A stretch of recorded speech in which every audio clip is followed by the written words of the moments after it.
and welcome to Going to Work with Gena, which is an infomercial for STEM students. I am Dr. Gena Henderson. STEM students, this morning I want to introduce the Feather the Owl to you, who is my latest diffuser by Young Living. And this morning I'm diffusing Deep Relief as it's getting into the cold season, and this is something I diffuse at night. All right, so we're going to get right into Python Wednesday. Python Wednesday, this Wednesday we're talking about ranges. And what range is a sequence of integers. So we're going to look at some different options that we can use with the range when it comes to Python. So whenever we do a range, let's say a range, we declare it as an object and we use the function range and we have up to 5, okay? So what it's going to do here is it's going to print this a range, okay? It's just going to print this that you see here, and then it's gonna a range actually produces or generates a list of numbers. So we're gonna ask that these generated lists, we want to know what numbers are included there, because what we want to see is that it does not include 5. Okay, so whenever you do a range, the number that you use as the limiter is not actually included in the range. Okay, so that's the most important thing here, learning in the range. And then what we're going to have it to do is we're going to use it in a for loop, and we're going to see how it shows us what the values are in range when we use a for loop also. So for I in range, we're going to have it to print I until it gets to the end, and it's going to print out the numbers.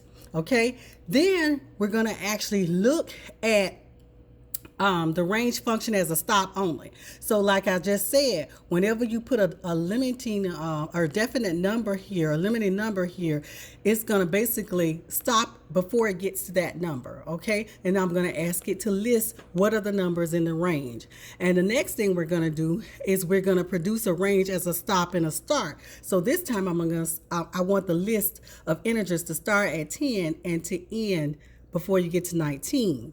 Okay, and so I'm going to ask it to list those too. And then the last thing we're going to do is we're going to use the start, the stop, and the step. That means that within this range, we're going to start at 10, and it's going to stop at when it gets to negative, before it gets to -1, and it's going to decrease by 1. Okay, and then I'm going to ask it to print that list again. And also, here is a range function, which we may not have a loop, which if-else loop that we may not have time to get into, but we'll come back to it. Okay, so what I want to do now is I want to go ahead and run. All right, so now I want to run it, and now I want to compare what's actually going on here.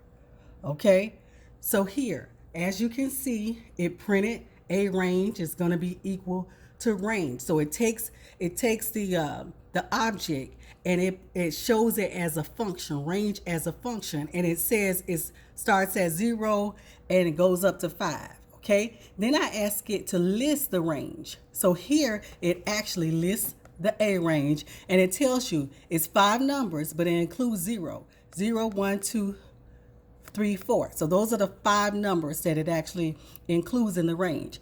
And then remember, at this statement, I ask it to put it in a loop, and I wanted it to print the numbers here in range, in order, and in a sequence order from the print statement. Okay, and it did it right here, 0, 1, 2, 3, 4. So these are 2 ways that I can actually print out the range. I can print it from a list statement, and I can print it from a print statement. Now, when I got ready to tell it to stop at 10, as you can see here, it doesn't use 10. It goes up to 10. So it goes from 0 to 9. And then here, when I used the stop and the start, I told it to start at 10, and I told it to go up to 19. Remember, it doesn't go all the way up to 19. It goes to the number before 19. As you can see, it went from 10 to 18.